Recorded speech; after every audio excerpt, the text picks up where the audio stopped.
Okay, everybody, welcome to episode 3 of Limited Principles, where we talk about first picks and what's to watch for as you build around certain cards. And today we're going to be talking about the Unbeatable Squirrel Girl, the one green, green, green 4/4 that makes squirrels and then makes more squirrels and then makes more squirrels. What's Limited Principles? Well, in the middle of a format like Marvel Superheroes, we look at your principal picks, your pack one pick ones, where you finally get that sweet mythic rare or uncommon, like in today's topic, the Unbeatable Squirrel Girl. You first pick that, and now what? In today's case in particular, how can you make a good card even better? Unbeatable Squirrel Girl has about a 60% win rate on 17 lands right now, so it's a decent rare, kind of A- level rare card, but it varies in different color pairs, and so we're going to talk about that a little bit, and what can you do in the rest of the draft in order to make that card even better. When we get into late format and spoiler season, for the current format, think like into mid to late August. Then I'm going to do some episodes on the principal or staple cards of Limited. Some of the cards that have kind of OG card names among some of the more experienced players, and cards that are going to recur in various limited formats. We'll talk about their history in past formats, when it's been good and bad and why, and principles of playing the card, and then a version spoiled for the upcoming set and early thoughts about it. And Limited Principles came from my thoughts about myself as a Magic player. I consider myself limited. I am not by any means a top player, but I have improved over time, and I'm producing this content for people like me that would like to improve. And I also am a school principal, so hence the name. So let's talk about the Unbeatable Squirrel Girl. First of all, is she really unbeatable? I don't think so. I'm sure the Unbeatable Squirrel Girl has lost games. So the win rate of 60% means that card has been in losing decks 40% of the time.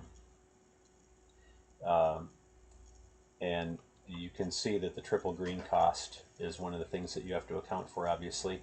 But it's a triple green 4-drop that just keeps pumping out squirrels, because when it enters, it creates a 1/1 squirrel, and when it attacks, it creates a 1/1 squirrel, and you can pay the casting cost of 1 green, green, green again to basically create the number of squirrels equal to the number of squirrels you already have, which you may think are only coming from the Unbeatable Squirrel Girl, because she is technically the only squirrel in the format, legendary squirrel human hero. However, we're going to talk about at least one card today that can become a squirrel in certain situations, and I'm not just talking about the clone cards. So, creates a 1/1 when it enters and attacks. You can pay 1 green, green, green at instant speed, very importantly, to double basically the number of squirrels you have. You don't copy the Squirrel Girl herself, but you make 1/1s equal to your number of squirrels. So what do we care about with this card? We obviously care about token synergies, because you have the potential to make a lot of tokens. We care about wide board payoffs. We care about mana production, because we would like to be able to do that 1 green, green, green ability as many times as possible. Spend a lot of mana. And if you think about it, you're spending 4 mana initially to make a 4/4 that comes with a 1/1. And then if you, let's say you attack with the Squirrel Girl the next turn, if you're able to pull off that attack on turn 5, or turn 4 if you've managed to ramp into her. Now all of a sudden you have a third squirrel, and as long as one of your first tokens didn't die, now you can pay her casting cost again and make 3 tokens, and 3 becomes 6, becomes 12, and so on. And then you would like to keep this card alive, because you would like the optionality to be able to activate that ability on later turns. And please keep in mind that ability is not a once per turn ability. So if you get to the point where you have 8 mana available, you can activate it twice in a turn. So let's talk about some of the token makers in the other colors. In other words, what cards in the other colors are going to play well with her kind of follow the same type of a plan of making a wide board with lots of tokens. So we have Okoye Dora Milaje Leader, the legendary human warrior hero 3/2 that when Okoye enters, create 2/1/1 white soldier creature tokens, and attacking creature tokens you control have first strike, which would apply to your potentially squirrel tokens as well. So it helps tokens attack, and it makes 2 tokens. Pretty nice. And we have Burrow back up, the 4 and a white sorcery that creates 2/3/2 white hero creature tokens with vigilance. Tokens that are vigilant are nice. They attack well, having higher power than toughness. And Burrow back up land cycles, so it fills another role in your deck as well. And then there are 3 other cards in white that make tokens, but Invisible Woman Sue Storm only makes 0/4 wall tokens, so that gums up the board, and it does it kind of awkwardly. It only does it when you put a +1/+1 counter on a creature. I mean, you're already going to be in green, and that's where that is getting done a lot, so that's fine. But the walls can't attack, and so it kind of defeats the purpose of the wide board to a certain extent. U.S. Agent John Walker does make a token, but the token is an equipment, and the Sentry Golden Guardian, excuse me, is the legendary rare that makes the Void a 5/5 for your opponent, which that symmetry can very often hurt you. I just got done with qualifier play-in game in best of 3 where my poor opponent had the Sentry in their deck, and I was very, very happy when they did not side out the Sentry after I immediately played Murdoch's Crusade against it in a game and removed the Sentry and killed them with the Void token.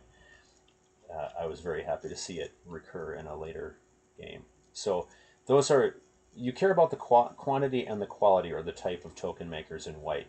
Yeah, these 5 cards can all make tokens, but the ones that align with the same kind of plan as Squirrel Girl are Okoye and Burrow Backup, and they're just good cards on rate and doing very well in the format. In blue, in white we had 2 cards that made 2 tokens, and in fact one of them was making 3 bodies with 1 card. There are only single tokens here, except at Mythic level. The difference is that blue's tokens come with some kind of evasion. So we have Shield Deployment Drone, the 2 and a blue 2/2, the flying artifact robot that when it enters creates a 1/1 soldier token on the ground. But obviously the main card is a 2/2 flyer, has evasion, it's a cheap, good rate common. And then Falcon Winged Wonder is the 4 and a blue uncommon 3/4 flyer that when it enters it creates Red Wing, the legendary 1/1 bird scout creature token with flying that can attack and surveil 1. That's obviously not a repeatable thing. You could play multiple shield deployment drones because it's not one of the few non-legendary creatures in the set. Falcon is legendary and creates a legendary bird, so you're only doing that 1 time. But both the card and the token are evasive, and the token creates value when it attacks. And then we have 3 other cards that can create tokens in blue. Atlantis Attacks is the 5 blue sorcery that one of its modes is to create the 6/5 Leviathan token with hexproof. Multiversal Incursion is the mythic 5 blue sorcery that creates a copy of every non-token creature you control. So it doesn't copy the tokens that you've already made, but it copies the creatures, and the creatures aren't legendary. So for example, it copies Squirrel Girl and makes a non-legendary copy of her. So it just fills your board with a bunch of tokens, which can trigger all kinds of creatures entering synergies. And then Namor the Submariner, the 1 blue legendary mutant merfolk villain, whose power is equal to the number of merfolk you control, which when he comes in by himself is only 1. He flies. When you cast a non-creature spell with 1 or more blue mana symbols in its mana cost, create that many 1/1 blue merfolk creature tokens. So kind of a blue Squirrel Girl in a way, but it's really only creating 1 at a time. So you're only creating single tokens, except at Mythic you have some repeatability or incursion that makes a bunch of them.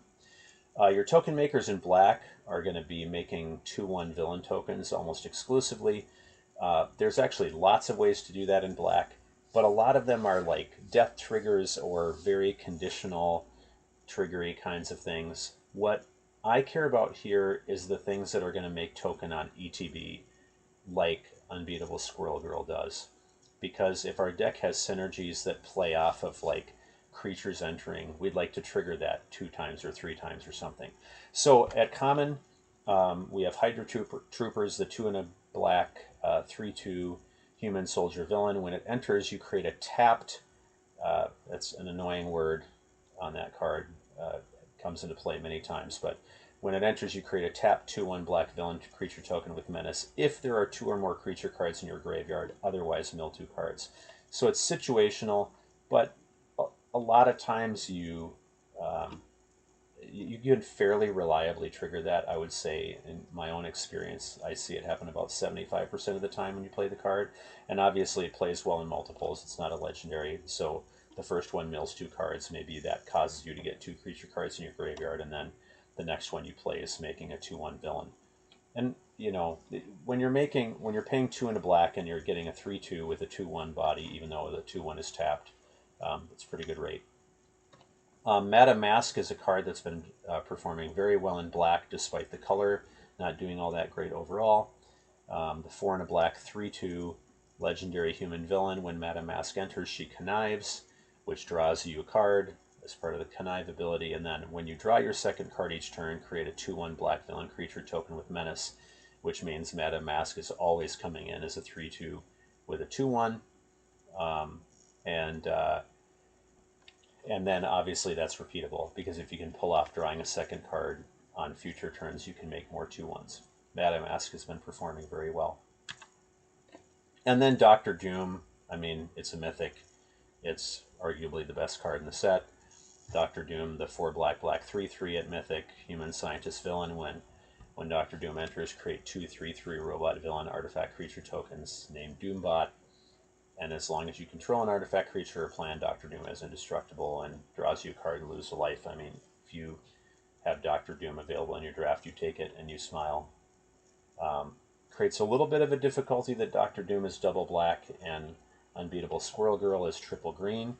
You have to do a little bit of mana balancing there, and you have to make sure that your fixing between green and black is strong enough for you to be able to play both those cards. But usually you just build heavy green and then put in some mana door kind of cards that allow you to cover the black as well. In red, this color is not building your sideboard for you. There are cards that create tokens, but not the kind that you want to be playing with Squirrel Girl, really. I mean, you're basically going to have 2 different plans going on in your deck if you play Squirrel Girl and try to support it in red-green. Like, you basically need to think to yourself that if you're going to play Squirrel Girl in red-green, you're playing her as a 4/4 that creates a 1/1, and you're not playing too heavily into the token synergies. And that certainly could be a viable deck. Like, you could build a deck that has, you know, a bunch of green bodies and some good red removal, and you can probably have a pretty viable deck. Just don't plan on red synergizing with Squirrel Girl. We have Stark Industries Executive, the single red mana 1/2 human advisor that can tap and pay 2 to create a treasure token. So you're creating tokens, but they're treasures. It's a non-creature, and it comes at a cost. Hire a Crew, we're going to talk about this card several times today, and each time we talk about it, we're going to say worse things about it. But Hire a Crew is 2 and a red, instant, create a 2/1 black villain creature token with menace, and then creatures you control get +1/+0 until end of turn. Now, this card is at common. It's such a problem that the 2/1 that it creates can't attack the turn that it comes in. I would much rather have seen this card be at uncommon, like 2 and a red, uncommon instant, create a 2/1 black villain creature token with menace, and then creatures you control get +1/+0 and haste until end of turn. Oh, that would have been such a much better card, and you could actually start building some plans around it. Would have been pretty great. Wasn't to be. So it only creates 1 body. It is an enabler plus a payoff, like it's making a token and it's making your other tokens better. But turning your 1/1s into 2/1s doesn't improve them that much, especially in this format where we've already seen you get a lot of big boards, a lot of board stally situations, a lot of gumming up of the ground, and then throwing your 2/1 bodies against their walls isn't much better than throwing your 1/1s against their walls. And then Death to Our Enemies technically creates tokens. It's the 2 and a red plan card that whenever you cast a non-creature, you create a tapped treasure token. What is it with the creation of tapped things? So much better if we could use them. And you put a plan counter on this enchantment, and then you can sack it to deal 7 damage among 1 or 2 targets. Couldn't it have been like any number of targets? So much better. I'd take 5 damage among any number of targets even on that card. That it's too much work to create tapped treasure tokens. Red is the weakest of the colors to pair, I think, with Squirrel Girl as a card. It's not that a deck can't come together there, but again, it's not going to synergize with the card, that's for sure. Token makers in green. There are lots of power-up cards that also create tokens as part of their power-up effect. One of those is Pet Avengers, very popular green card, just super solid card, 4/4 with reach for 3 and a green that has the power-up ability, 7 mana, and it makes a 3/2 white soldier token with vigilance, and puts a counter on itself. There's several cards like that power up and make tokens, but I'm not going to talk about those because while you technically could spend a bunch of mana and treat that power up ability almost like it was an ETB because you cast the creature and then you immediately power it up for cheaper because you've powered up the same turn the card comes in. It's not a true ETB, and it's very expensive to pull that off. I'm interested in the cheaper cards that have true token-making ETB. So at common, we have Ant-Man's Army, the 2 and a green 3/2 insect that when it enters, create a food token or a treasure token. They're non-creature tokens, and you have optionality, but you're not doing the like when creatures enter synergies that the Squirrel Girl tokens would be doing. Khazar of the Savage Land, fantastic green card, uncommon, 4 and a green 3/2, human barbarian hero, synergizes with hero stuff. You may look at the top card of your library anytime. You may play lands from the top of your library, and when Khazar enters, you create Zabu, a legendary 2/2 green cat creature token with landfall. Whenever a land you control enters, put a +1/+1 counter on Zabu. So it's a token that grows and attacks well. And it's one of the very few tokens in the set that goes tall and not wide, which is nice to have on your already wide board. And then Mole Man Moloid Master is the 2 and a green rare 1/1 legendary human villain. You may play lands from your graveyard. Landfall, whenever a land you control enters, create a 1/1 green minion creature token named Moloid with whenever this token attacks, you may mill a card. It's the closest analog to Squirrel Girl because it has ways of just pumping out 1/1s. And they are, of course, creatures, and you can have lots of them because even though Mole Man is legendary, the Moloids are not. There are a couple colorless token makers. As usual with the colorless cards, you're exchanging the flexibility of a colorless card for a worse rate. So we have Ultron Drone, the 3 colorless common robot villain artifact, 2/3 that has a power up, 6 mana. Put 2 +1/+1 counters on Ultron Drone and create a 2/2 colorless robot villain artifact creature token. Kind of like the power ups in green, it's expensive to create only 1 token. Lots of cheaper ways of doing this. Ultron Drone's not doing very well overall anyway. Shield Helicarrier. I was just watching the Magic Numbers podcast episode from this week, hosted by Sirkovitz, which I would strongly recommend. Great podcast. And he was presenting some data that you may want to look at with Shield Helicarrier, which was showing that it's doing a lot better than you would anticipate for a 4 mana 4/5 flying artifact vehicle with crew 6, massive number, and it does not create what is necessary to crew it. It only creates 2 1/1 white soldier creature tokens when it enters. So it is kind of like a Koye, the white card, in that it's a body that creates 2 1/1s when it comes in, but it itself is not a body that is affecting combat yet, unless you can crew 6. It requires the right deck, but I'd refer you to Sierkiewicz's Magic Numbers podcast to read more or listen, see more about how and where Shield Helicarrier has been performing well. And then we have a couple of colorless rares. Castle Doom, the land that you can pay 3 and tap it to sacrifice an artifact and bring in a 3/3 Doombot creature token. And then Ultron Artificial Malevolence, the legendary artifact robot villain, 3 mana for a 2/4. Whenever a non-token artifact you control enters, you may pay 2, and if you do, create a token that's a copy of it, and if it's not a creature, it becomes a 2/2 robot villain creature.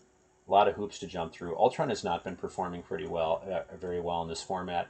I think that's probably because a lot of people are shoving it in decks where it doesn't really belong, trying to make the artifact thing happen too often.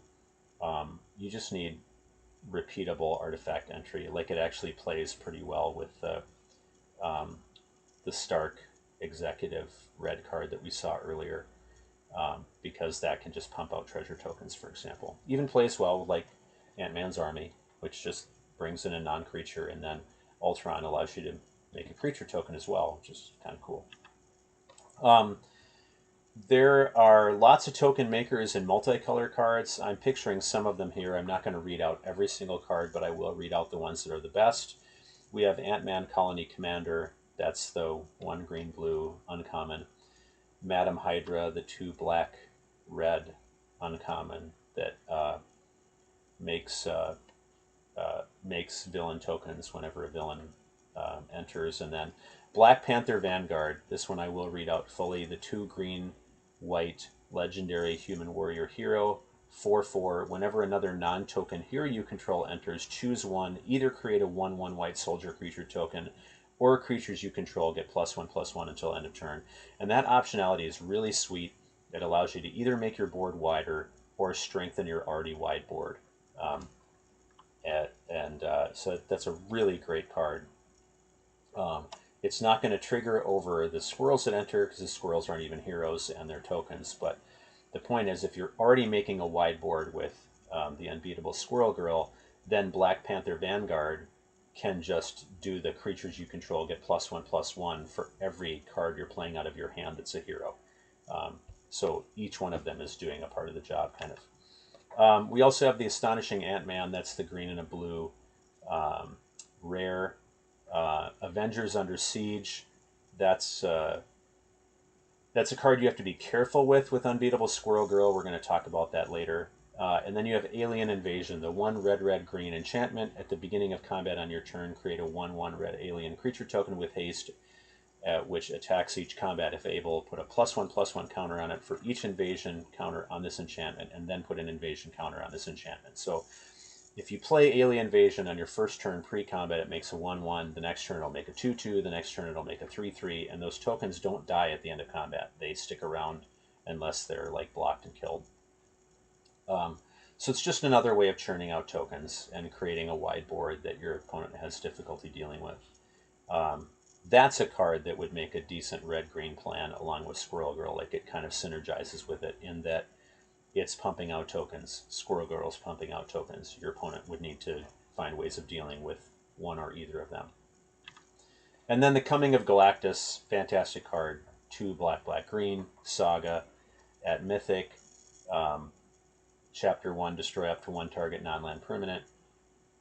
Chapters 2 and 3, each opponent loses 2 life, and then you create Galactus, the 16/16 ridiculous token that if they can't answer it immediately, they probably lose the game. The thing I would say about all these multicolor token makers is the better the vanilla of the card. Like, hey, Black Panther is a 4-mana 4/4. Like, solid body, fine. And you better answer it, otherwise it's going to get value. Coming of Galactus comes in and for 5 mana destroys a permanent and then does some other things. The better the vanilla and the less effort, the better your multicolor card is. This is why I have Ant-Man. The green-blue cards have not been doing well. The 2 Ant-Man copy. It's just so much work to make like a 1/1 insect. There's so many better ways to throw 1/1s onto the board. We've already seen several of them. So now let's start talking about the token payoffs. We've seen the ways we can create tokens in various colors and combinations. And now what do we get out of it? Well, first of all, we have Political Triumph, the single white mana plan, performing the best out of all the plans. Whenever a creature you control enters, scry 1 and put a plan counter on this enchantment. That's not once per turn. So when you have this card on board and Unbeatable Squirrel Girl or any of the other token-making cards comes in, it's going to trigger that text as many times as you bring in creatures. So a very common play pattern is Political Triumph is on the board in one of turns 1, 2, or 3, and then that player plays Okoye, the white card that is the 3/2 that comes in with the 2/1/1s, and all of a sudden this triggers 3 times. And you only need to get the 4th plan counter put on Political Triumph to sack it, draw a card, and put a +1/+1 counter on each creature you control. So your tokens speed the completion of this plan, and then this plan makes your 1/1 tokens 2/2s, or makes your 3/2 soldier tokens from like Burrow Backup. It makes them 4/3s with Menace, which become very threatening cards. And then there's the Mind Stone, the Mythic. When you harness it, you can basically blink your things and at the beginning of your end step and return it to your control. And the obvious thing there is you can blink your token makers and bring them back, and they make more tokens. It creates repeatability, and basically is allowing you to replay your cards for free. So, with 6 mana investment, obviously, to harness it, but at the time you're getting toward the end of the game and you don't have other ways to spend 6 mana, you just do that, and then you're playing extra cards every turn, basically. Your token payoffs in blue are a couple of cards that give you one-time replay of your token makers. They don't provide much ongoing value, but they're both just good cards. So you kind of don't care about that. Like, you'd be very happy having these in your deck. And what I'm talking about doing with these cards is not the only thing you could do with them. But Justice Vance Astrovic, 2 and a blue, 2/2 legendary mutant hero at uncommon, one of the best uncommons in the set, if not still the best uncommon in the set, I think. 2/2 flyer, when it enters, return up to 1 non-land, non-token permanent to its owner's hand, so you can't bounce your opponent's tokens. And whenever another non-land permanent you control is returned to its owner's hand, put a +1/+1 counter on Justice. So obviously, if you're playing tempo, you can bounce your opponent's things and slow them down. But if you are just trying to get additional value on your board, you can bounce one of your own token makers back to your hand. Justice becomes a 3/3 flyer, and then you replay your token maker and get an additional token of value out of it. And that's actually really nice, because there's a lot of board states and situations where you don't want Justice to be a 2/2 because it's just going to get killed. You'd like to make it a 3/3 right away and protect it from some forms of removal. And then Shield Flying Car is the 2 and a blue 3/3 artifact vehicle. Flash flyer, when it enters, exile up to 1 target creature you control and return it to the battlefield at the beginning of the next end step. So you could obviously bounce one of your token makers, especially if it's one that your opponent has bound up with like a Frozen in Ice, or maybe a Spider Woman kind of tap down effect. Then extra bonus if the thing that you're bouncing happens to be a token maker as well. But you can just bounce a token maker and make another token, and or if you bounce a Koya, you can make 2 more, something like that. The token payoffs in black, surprise, surprise, black prefers the tokens to be villains. There's lots of cards that say whenever another villain you control enters. A lot of them say only once per turn, but sometimes you have cards that aren't villains that make villain tokens on their ETB. Those do exist, or like we already saw with Ultron Drone, its power-up ability makes a villain, so maybe that's happening on like a later turn, so the only thing that's entering is the villain token, which would still trigger this stuff. So we have Baron Strucker, Hydra Overlord, the 2 and a black 2/2 that makes villain spells cost 1 less to cast, which maybe those are token-making villain spells. And whenever another villain you control enters, you may have it connive. Do this only once a turn. So it is kind of nice to have situations where a token comes in and it's a villain and it connives. And you may not care about like the 2/1 villain token that's coming in being a 3/2, even though 3/2 menace is not nothing. But you probably do care about the fact that it's providing you with additional card selection when you're not having to play a card. Crossbones, Malicious Mercenary, the 3 and a black 3/3 with Death Touch. Whenever another villain you control enters, put a +1/+1 counter on Crossbones. He deals 2 damage to each opponent. This ability only triggers once each turn. But sometimes you can have ways of like playing an instant speed card that on your opponent's turn that triggers something on your board to create a 2/1 villain token with menace, and then maybe that's enabling Crossbones to grow and ping your opponent on both your and your opponent's turns.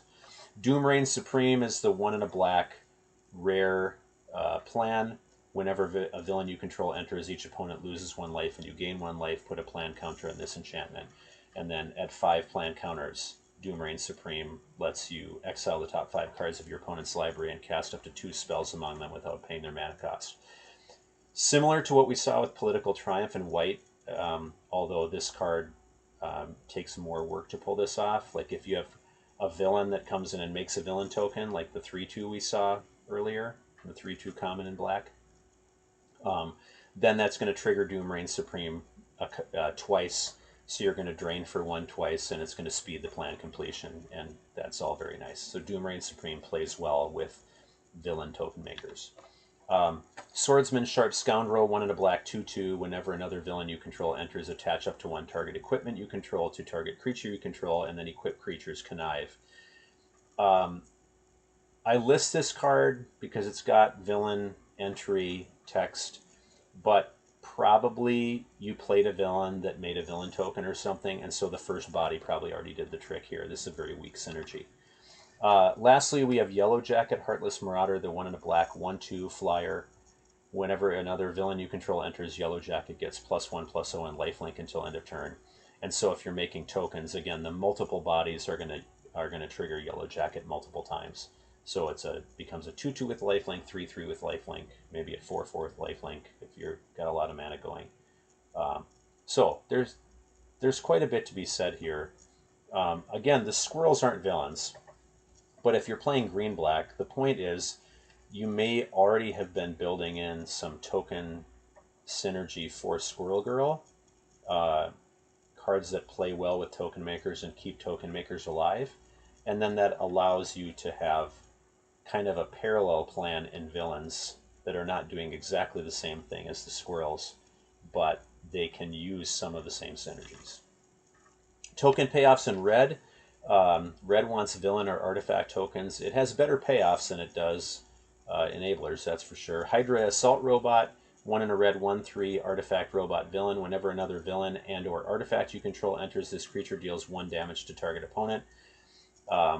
Token makers create extra triggers, so this is good in multiples.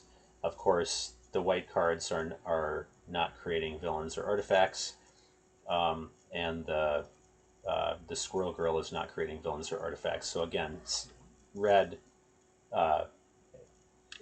is not playing Squirrel Girl's game really. Machine Smith Automaton, 2 in a red 2/2 artifact robot villain with trample. Whenever another artifact you control enters, put a +1/+1 counter on this creature. Would play well with something like the shield ship, the 4/5 that comes in with 2 1/1s, because that's 3 triggers for that card. No, it's only 1 trigger because they're soldiers. They're not even robots, so it's not even as good as I thought. Plays well with Dr. Doom, but again, the squirrels don't really trigger this. And then Hire a Crew, I listed here. It is a payoff. It's one of the very few Trumpet Blasts in the set. For those of you that don't know that reference, that's one of our staple limited cards.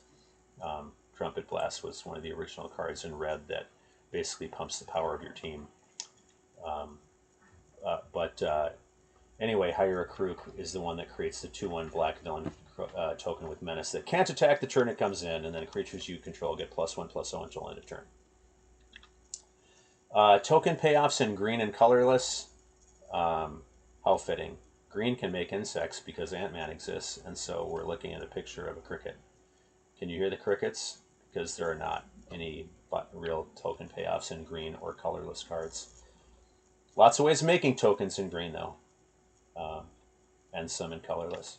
The multicolor token payoffs, we already talked about Black Panther Vanguard. That's the one that when another non-token hero you control enters, you either create a 1/1 or give creatures you control +1/+1 till end of turn. It's an enabler plus a payoff. Plays great with Squirrel Girl. Fantastic. The Mighty Thor Jane Foster is the 1 white-blue 3/3 flyer human god hero.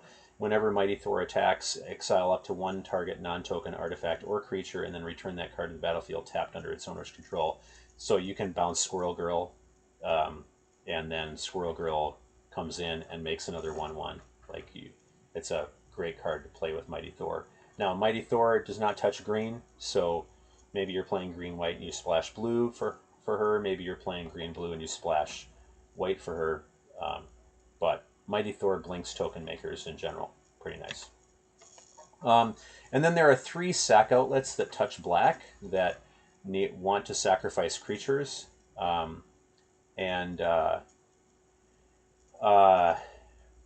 I listed Bullseye. I shouldn't have listed Bullseye. I'm just realizing Bullseye is sack an artifact or discard a card. It's not sack a creature.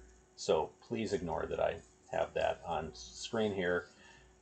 You don't want to be discarding Squirrel Girl so that Bullseye can deal 2 most of the time. But Ruinous Wrecking Crew is the X-Black-Red legendary that comes with the different modes, and one of those modes is each player sacrifices a creature of their choice, and you're going to be very happy to, sack a 1/1 squirrel and have them have to sack something of consequence.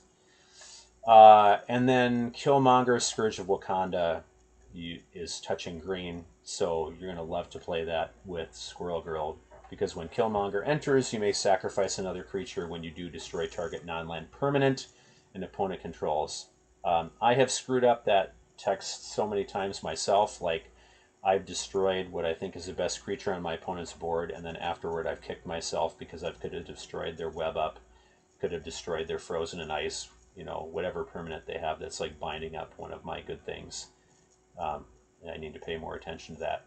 But Killmonger, there's sometimes where you play Killmonger and you're not comfortable with what you have to sacrifice to kill their thing. Like, you're getting hurt almost as much as they are, which means playing Killmonger in decks that make lots of tokens is fantastic. Blow up one of your mini squirrels. Plus the flavor is just sweet, right? Killmonger sacrifices a squirrel on some Black Panther altar, and then all of a sudden something somewhere else in the Marvel Universe dies. Wideboard payoffs, there's not many.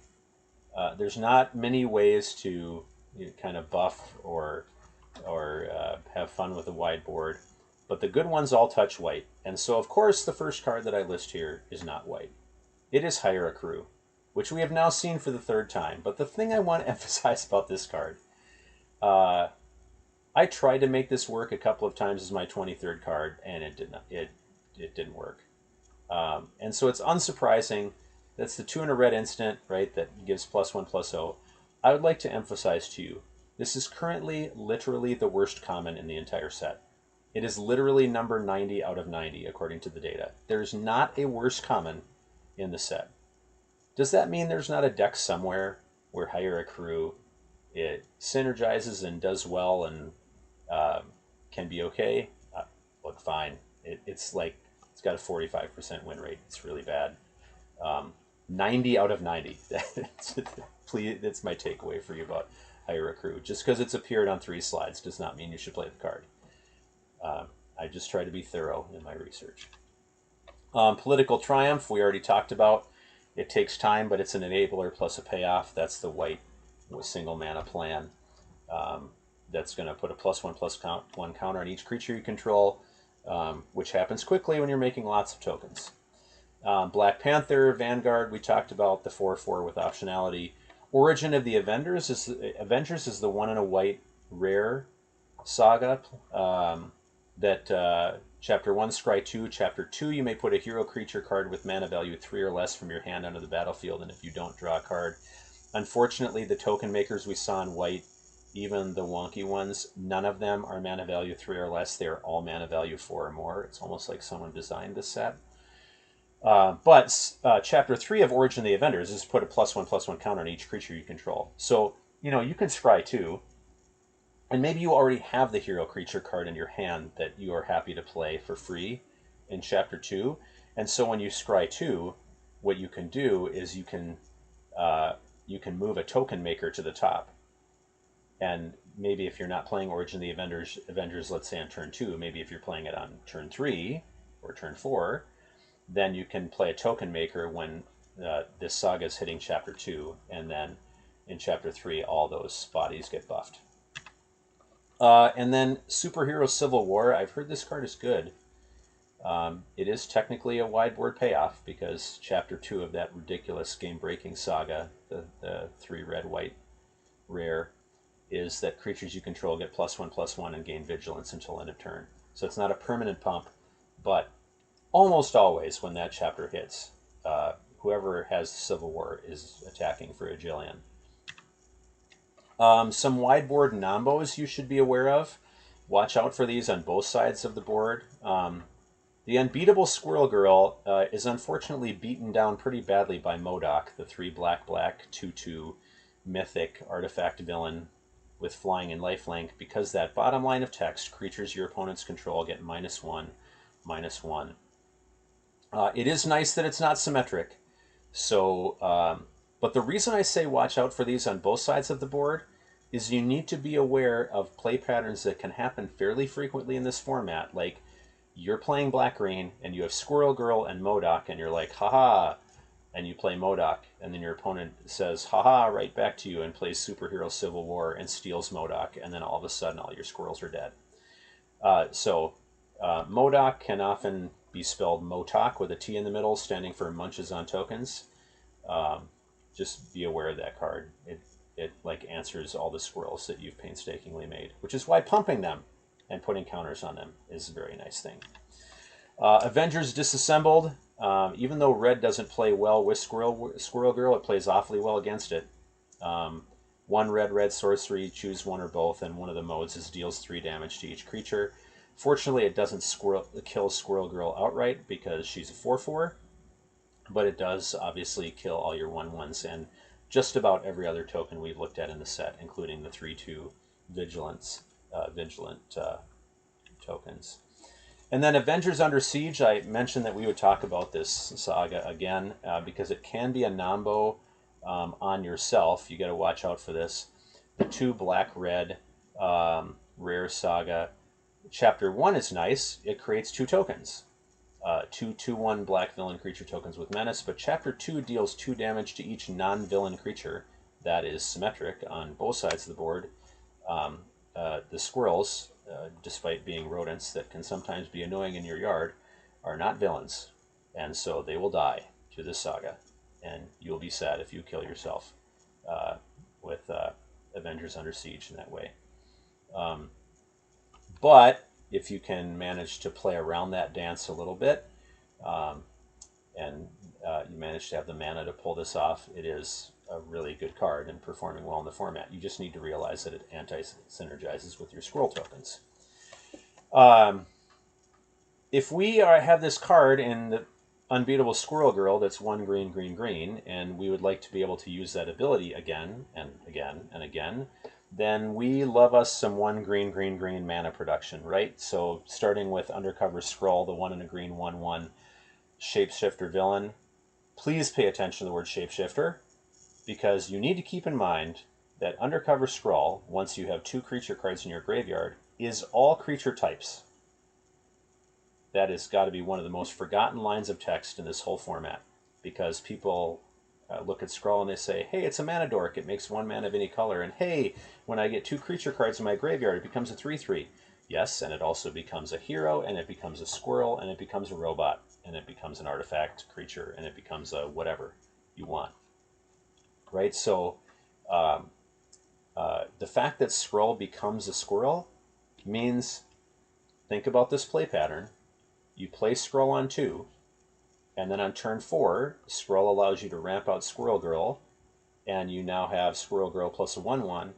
At some point, a couple of turns later, you have a couple of creature cards in your graveyard, and Skrull is a squirrel, and so Skrull is contributing to the doubling of squirrel tokens. The pump, the Skrull could be your third squirrel, for example, even if Squirrel Girl hasn't attacked. So plays really nicely, has some backdoor synergies there too. Dependable Quinjet is also a ramp. It's significantly worse than playing Skrull, but Quinjet is kind of a wonky card and is not doing well in the format, by the way, because Crew 4 just stinks. It's even worse than the shield ship because it still only becomes a 3/3 when you put it in the air, which gets blocked and stifled by a lot of the flyers in the format in like white, blue. But Crew 4 doesn't seem so bad when it's crewed by 4 squirrels, right? Again with the flavor. Like let's just throw 4 squirrels in the Quinjet and take off, or 2 buff squirrels, that you've put counters on from like Political Triumph or something, and you put 2/2/2 squirrels in the Quinjet. Great. Rocket the Raccoon, excuse me, has nothing on our squirrel pilots. Doc Samson, Super Psychiatrist, the 4 and a green, uncommon 3/6 Gamma Doctor Hero. If you would put 1 or more counters on a permanent you control, put that many +1 of each of those kind of counters on that permanent instead. Works great with those wide board payoffs that are putting counters on everything, right?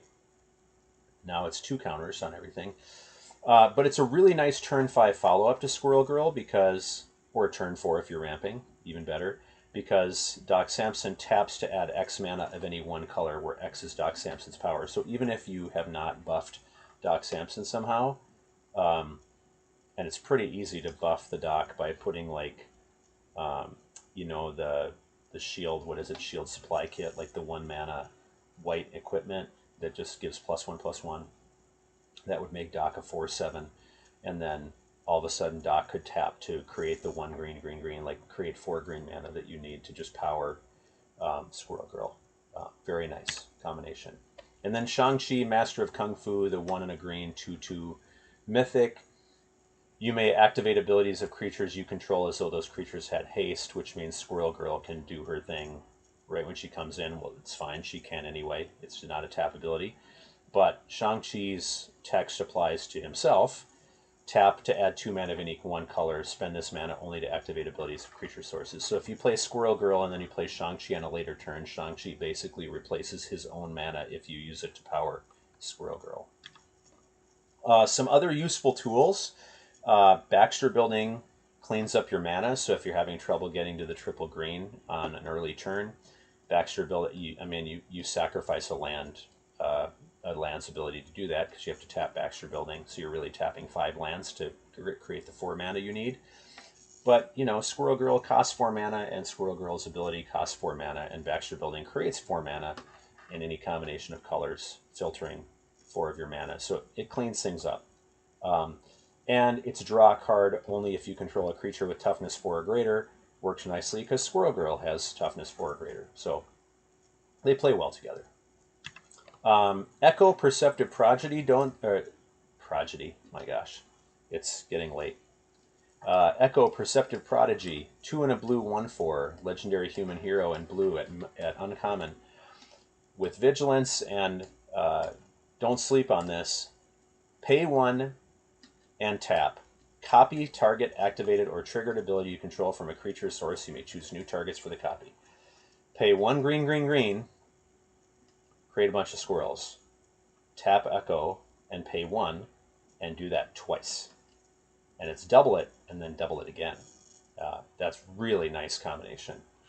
And Mr. Fantastic Reed Richards, 3 and a blue, 2/4 with reach. Whenever 1 or more tokens you control enter, you may draw a card. So now your 1 green is create a bunch of squirrels and draw a card. And adding draw a card is good. So you have some unique and useful tools in blue. And then lastly, if you got this token maker where you'd like 2 squirrels to become 4, to become 8, to become 16, and just run over, and destroy your opponent's yard, we'd like to keep our girl alive, so we can hexproof her. And I'm not going to read all these cards. We're getting deep enough into the format now, but The 3 cards that can hexproof her are Patriot Shield Wielder, that can pay 2 and tap to give another creature +2/+0 and hexproof until end of turn, so that comes at a cost. Kid Loki is the single blue 1/1. Each creature you control that you've put 1 or more +1/+1 counters on this turn has hexproof, which means you need a way of repeatedly putting counters on Squirrel Girl, maybe something like Training Regimen. The green enchantment does that. Captain America Super Soldier is probably the best way to give Squirrel Girl, which is a hero, hexproof, because it's, as long as Captain America Super Soldier, the mythic 3/2 Captain America, has a shield counter on him, which he enters with, you and other heroes you control have hexproof, so Squirrel Girl would have hexproof as long as she's being protected by Captain America. Or you could make her indestructible with, like, Take Up the Shield in white, cheap, 2 mana, clean and easy. Or Stolen Stark Tech in black, the equipment that gives indestructible until end of turn. Spider-Man to the Rescue works kind of well with Squirrel Girl, because you're not always going to want to attack with Squirrel Girl. Like, there's lots of times you don't care about using her attack trigger of making a 1/1 Squirrel. You'd rather just use her ability to make a bunch of them and not risk her to attack. And Spider-Man to the Rescue can just flash in, and anytime Squirrel Girl's not attacking, you can give her indestructible. It's actually a really nice way. She's a big body, so you can use her in blocks and then flash in Spider-Man and rescue her. And then Claim the Kingdom is the only way of permanently giving Squirrel Girl indestructible. That's the 1 and a green enchantment that puts a 1/1 counter on target creature with landfall. And then when the 4th plan counter is put on, you put an indestructible counter on target creature you control, so you could put it on Squirrel Girl. It takes some doing, but it's the only permanent method. And it actually kind of works well with Kid Loki, as we saw before, because it repeatedly puts counters on things. And then lastly, you can keep our girl alive by, oh wait, she died, let's bring her back. And the best way to do that is Too Evil to Stay Dead. That's the 2 and a black sorcery. With Teamwork 4, but you only need to use Teamwork for cards with mana value greater than 4, and so Squirrel Girl just fits under the non-Teamwork part of this card. And so Too Evil to Stay Dead is a 3 mana way of playing the 4 mana Squirrel Girl for much less demanding mana from your graveyard. And Black-Green has lots of ways of, surveilling or dumping things into your graveyard. Dump Squirrel Girl into your graveyard, play Too Evil to Stay Dead to bring her back, her ETB triggers, and you're happy. And then Grim Reaper is the 3 and a black 3/4 that you can pay 3 and a black when it attacks to return target creature card from your graveyard to the battlefield tapped and attacking. It's less good because you don't necessarily want Squirrel Girl to attack when she comes in all the time. And the way this card is phrased, you don't get the ETB from Squirrel Girl and the attack trigger on the turn she comes in, because she comes in tapped and attacking. You don't actually attack with her. You don't make the attack action. So it's just a 4/4 with a 1/1, but it's another way of getting her back. And then there's lots of ways of returning her to the hand, which again, that just means you have to cast the steep cost again. Ares, God of War, Call Damage Control, Decoy Ploy, Night Nurse, Unliving Legionnaire, touching several different colors are ways of getting her back to your hand. So that concludes our episode for today. Here are the Unbeatable Squirrel Girl and her friends. Lots of friends this time. We talked about lots of different cards across many different colors, which is showing you that there are lots of different decks that she can fit into. Feel free to follow the sealeddeck.tech link to look at these cards on your own, play around, make some skeletons. That link will be posted in the show comments. And so let's look at our takeaways. The first thing is that the floor for this card is a 4/4 plus a 1/1 for 4. Multiple bodies are good and limited. The trade-off is that you have to be heavy green. And because you already have to be heavy green to play her, this means that Squirrel Girl is going to do well in like soup decks. You saw that there's lots of cards in lots of different colors, red the least, but definitely in white and blue and black that play well with her. And so, like, play some really good green and white, green and blue, green and black gold cards with her. Play a soupy deck where you already want to be green. You want to play a lot of mana dorks and fixing. And you know, give yourself multiple excuses to be heavy green. The colors to pair with her: white is giving you the best tokens, best token makers. Blue is giving you evasion plus those unique tools we talked about, like Mr. Fantastic to draw cards and Echo to double Squirrel Girl's ability.